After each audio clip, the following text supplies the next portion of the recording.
milliards Mansour Faye ñëw na inauguré indi nañ fi tubaab bi le Rio Loco man waxtaan naa ak moom comme ni ma toogee ak yow nii il s'appelle Rio Loco c'est un portugais parce que maa ko proposé woon tuyau yi fii mu yam mu jàllale ko tali bi pour indi ko ci wetu hôpital bi pour ndox mi wàcc ci hôpital bi mun a génn mais ils ne l'ont pas fait ki def topo bi c'est un nulard parce que dafa am ay points sensibles yoo xam ne Tivaouane warta taa te gàmmu mi ngi jëm ci nawet kon d'abord Lamine lan mooy sa programme bu dee dénk nañ la Tivaouane te yal na ko yàlla def ci problème mu assainissement parce que Tivaouane ni muy taawee ëpp na mbedd bii nga toog bu tawoon tey ci suba tey sa meeting bi du am day fees dell ak ndox bi ci topp noonu bi ci toppaat noonu hôpital bi day taa ba maternité bi ñu gàddu liir yi ak wasin yees yi di leen aj ci kaw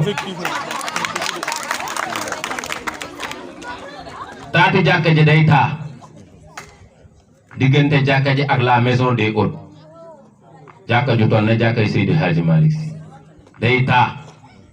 ñu am un maire mu nekk directeur de société nekk goro président mënu koo régler lan moo ci sax xalaat yow. deuxième point bi mooy l'éclairage public Tivaouane dëkku leer la mu lëndëm ko rus damay wax ci quartier bi à cause de Lamine di wax ci quartier bi sa gannaaw muy Aïnou Mady ndax foofu laa gën a maîtriser amul benn lampe solaire bu fa taxaw un quartier comme Aïnou Mady qui est le deuxième plus grand quartier et plus peuplé de Tivaouane après Fogny benn lampe laa benn taxawu fa te monsieur le maire mu ngi def li wër këram lépp 2 mètres yu ne benn lampe 12 yi sax defe na fa man lampe solaire xanaa kon ñun Aïnou Mady bokkuñu ci te bu ñuy wax école 4 c'est le bureau témoin de Tivaouane parce qu'il porte plus de votants dans tout Tivaouane commune bi yëpp moo ëpp luy voté ce n'est plus Kouly Kouly ne fait pas plus de 50 maisons Aïnou Mady fait plus de 202 maisons habitées moo fii boo ko boolee ñun ñooy gagné école 4 mais dañu foog ne Kouly mooy gagné école 4 Kouly ne fait même pas 30 maisons amuñu benn éclairage public moom amul. deuxièmement stade bi fii mu ne lan moo ci sa programme parce que man naqari na ma torop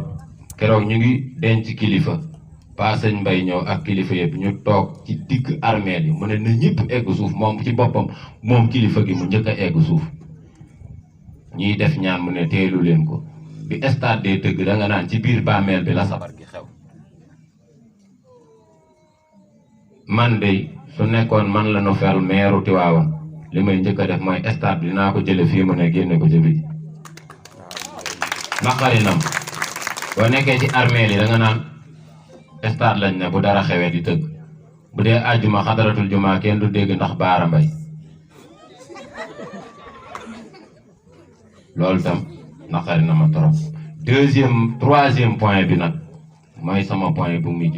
mooy hôpitalu Tivaouane dem clinique moo ko gën a yomb te koo wax ñu ne agent municipal la xanaa tous les enfants de la commune sont des agents municipaux à l'hôpital ñoo xamante ni wóor na yàlla ni fii laa leen di gis ci dëkk bi xam ñu dara lu ne nag nit mën na koo tappal mën ngaa solal nit tenue mu taxaw ci kaw tali bi di laaj permis mën ngaa solal nit tenue mu taxaw ca biir mairie di bindi kayit di signé mais kaay faj dañ koy jàngi loolu rek laa amoon lu may laaj comme que le temps nous est compté Lamine di jégalu